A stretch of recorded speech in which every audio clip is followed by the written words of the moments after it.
அனைவருக்கும் மீனூஸ் கிச்சனின் அன்பான வணக்கங்கள். இன்றைக்கி நம்ம கிச்சனில் என்ன பார்க்க போகிறோம் அப்படின்னு பார்த்திங்கன்னா, இன்றைக்கி நம்ம சூப்பரான ஸ்வீட்டு, எல்லாருக்கும் பிடிச்ச ஸ்வீட்டு, அதாவது கோதுமை அல்வா தான் பார்க்க போகிறோம். ஏற்கனவே நம்ம சேனலில் நான் ட்ரெடிஷ்னலாக கோதுமை ஊற வச்சு அரைச்சி பால் எடுத்து போட்டிருக்கேன், வடிகட்டி அல்வா செஞ்சு போட்டிருக்கேன். அப்புறம் வந்து நம்ம சப்பாத்திக்கு மாதிரி மாவு பிசைஞ்சு அதையும் நல்லா ஊற வச்சு கரைச்சிட்டு வடிகட்டி அதையும் செஞ்சுருக்கோம். இப்போ அதே மாதிரி தான் நான் வந்து சப்பாத்திக்கு மாதிரி பிசைஞ்சிட்டு நல்லா ஒரு 5 மணி நேரம் 6 மணி நேரம் ஊற வச்சுட்டு இந்த மாதிரி நல்லா கரைச்சி அந்த சக்கையெல்லாம் எடுத்துகிட்டு இந்த மாதிரி பாலாக எடுத்து வடிகட்டி வச்சுருக்கேன். பாருங்கள், இது வந்து 1 கப்பு, அதாவது 1 டம்ளர் அளவுக்கு மாவு போட்டிருக்கேன். இப்போ இந்த மாதிரி நல்லா கரைச்சிட்டு திருப்பி வடிகட்டிட்டு நல்லா பாலை தெளிய வச்சுட்டு அதுக்கப்புறம் நம்ம 1க்கு 4 பங்கு தண்ணி ஊற்றி திருப்பி நம்ம வேக வைக்கணும். இது இப்படி கரைக்க பாருங்கள் எவ்வளோ சவ்வு மாதிரி வருது பாருங்கள். சக்கை அப்படியே நல்ல இதுவாக வந்துடுச்சு, ஸ்டிக்கி. அப்படி இந்த மாதிரி நல்லா கரைச்சி வடிகட்டியாச்சு. நல்ல மாவு பதத்தில் இருந்தது பூரா நல்லா கரைச்சி இது வந்து 3வது தடவை அந்த மாதிரி கரைச்சி வடிகட்டுறேன். 1 டம்ளர் மாவு சப்பாத்திக்கு மாதிரி பிசைஞ்சு வச்சுருக்கேன். ஒரு 6 மணி நேரம் நல்லா ஊற வச்சுட்டு இந்த மாதிரி கரைச்சி இப்போ இதை வடிகட்டிக்கலாம்.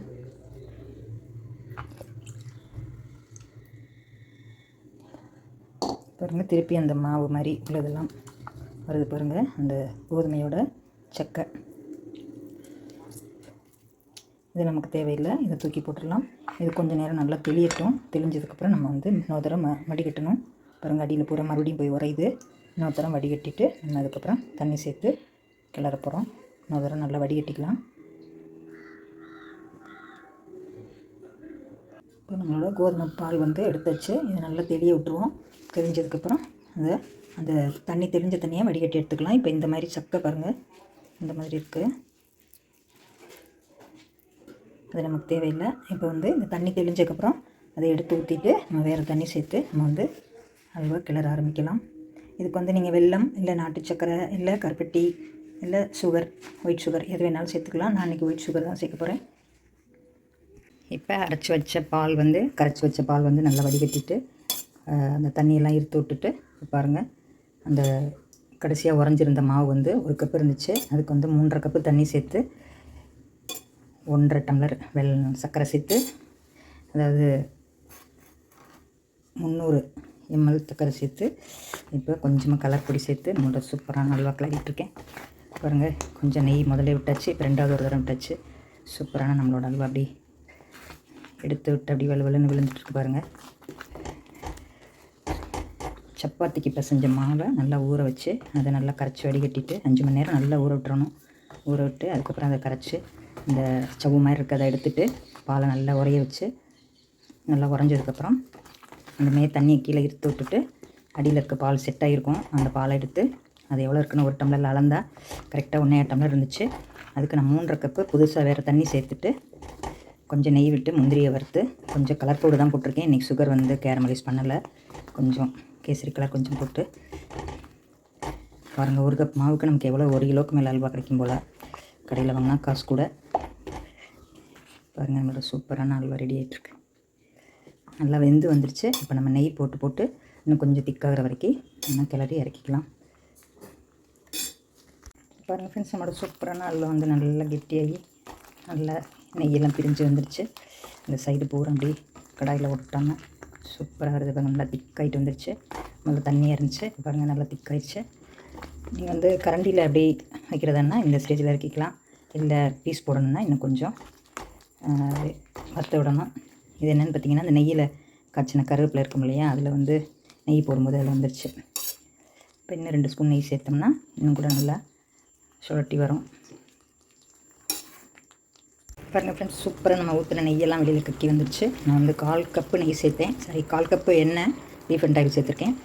அது போக 1/2 கப்பு நெய் சேர்த்துருக்கேன். அதாவது 100 ml நெய் சேர்த்துருக்கேன். 50 ml எண்ணெய் சேர்த்துருக்கேன். ஏன்னா எண்ணெய் இல்லாட்டினா உங்களுக்கு இந்த மாதிரி வராது. ரொம்ப நெய்யை ஊற்றினோம்னா உங்களுக்கு நல்லா அப்படி மறுநாள்லாம் எடுத்தோம்னா அப்படியே பூத்து போயிருக்கும். இப்போ பாருங்கள், நம்ம ஊற்றின நெய்யெல்லாம் வெளியில் அப்படி கக்கி வெளியில் வந்துருச்சு பாருங்கள். இந்தளவுக்கு நல்லா திக்காக வேக வச்சுக்கணும், அப்போ தான் நமக்கு நல்லாயிருக்கும். நான் கொஞ்சம் எடுத்து கிண்ணத்தில் போட்டு வச்சுருக்கேன். பாருங்கள், அப்படி நல்லா சூப்பராக இந்த மாதிரி எடுத்து சாப்பிட்ற மாதிரி வந்துச்சு பாருங்கள். ஆறுனதுக்கப்புறம் நீங்கள் தட்டில் கொட்டி துண்டு போடுறதுனால போட்டுக்கலாம், இல்லை இப்படி கரண்டியில் கூட எடுத்து வச்சு இலையில் வச்சு பரிமாறலாம். நம்மளோட சூப்பரான கலர்ஃபுல்லான கோதுமை பால் அல்வா ரெடி. பாருங்கள், ரொம்ப அதாவது வெந்ததுக்கப்புறம் ரொம்ப கிண்ட வேண்டியதில்லை. அது வந்து மாவு வெந்துருச்சுன்னா உங்களுக்கு அடி பிடிக்காது. கொஞ்சம் ஒரு 2 நிமிஷம் விட்டு கூட கிண்டலாம். ஃபஸ்ட்டு எடுத்தோன்னே விடாமல் கிண்டிகிட்டே இருக்கணும்.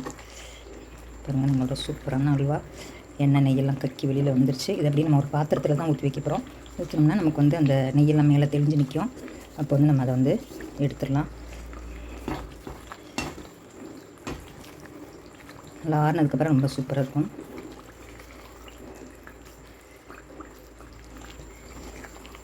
நீங்கள் எப்படி செய்வீங்கன்னு கமெண்ட்டில் சொல்லுங்கள். இந்த வீடியோ பிடிச்சிருந்தா லைக் பண்ணி ஷேர் பண்ணி கமெண்ட்ஸ் பண்ணுங்கள். அவசியம் சப்ஸ்கிரைப் பண்ணுங்கள் ஃப்ரெண்ட்ஸ். அனைவருக்கும் நன்றி. அடுத்த ஒரு வீடியோவில் சந்திப்போம். சூப்பரான கோதுமை பால் அல்வா. மாவு அரிசி கோதுமை ஊற வச்சு அரைச்சி வடிகட்டி அந்த மாதிரிலாம் எடுக்க வேண்டாம். சப்பாத்திக்கு பிசைகிற மாதிரி பிசைஞ்சு வச்சுட்டு அது 5 மணி நேரம் ஊற வச்சு அந்த நல்லா கரைச்சி எடுத்திங்கன்னா அந்த மாதிரி பால் வந்துடும். 1 டம்ளர் பாலுக்கு 3 டம்ளர் தண்ணி சேர்த்துருக்கேன். அந்த உரைய வச்சு தண்ணியை இருத்துட்டு திருப்பி வேறு தண்ணி புதுசாக ஊற்றி போட்டிருக்கேன். 1.5 டம்ளர் சீனி சேர்த்துருக்கேன். 1/2 டம்ளர் நெய் சேர்த்துருக்கேன். 1/4 கப்பு எண்ணெய் சேர்த்துருக்கேன். ஒரு 1/4 டீஸ்பூன் ஏலக்காய், கொஞ்சம் முந்திரி. பாருங்கள், இப்போ நல்லாவே வந்துருச்சு நமக்கு. ஓகே ஃப்ரெண்ட்ஸ், இந்த வீடியோ பிடிச்சிருந்தால் லைக் பண்ணி ஷேர் பண்ணி கமெண்ட்ஸ் பண்ணுங்கள். அவசியம் சப்ஸ்கிரைப் பண்ணுங்கள் ஃப்ரெண்ட்ஸ். உங்கள் ஃப்ரெண்ட்ஸ்க்கும் இந்த வீடியோ ஷேர் பண்ணி விடுங்க. எப்போவும் நினச்ச நேரம் இதுமாதிரி செஞ்சு சாப்பிட்லாம். நமக்கே செய்ய தெரிஞ்சால் வீட்டிலே நம்ம செஞ்சுக்கலாம். ஓகே ஃப்ரெண்ட்ஸ், அடுத்த ஒரு வீடியோவில் சந்திப்போம். அனைவருக்கும் நன்றி.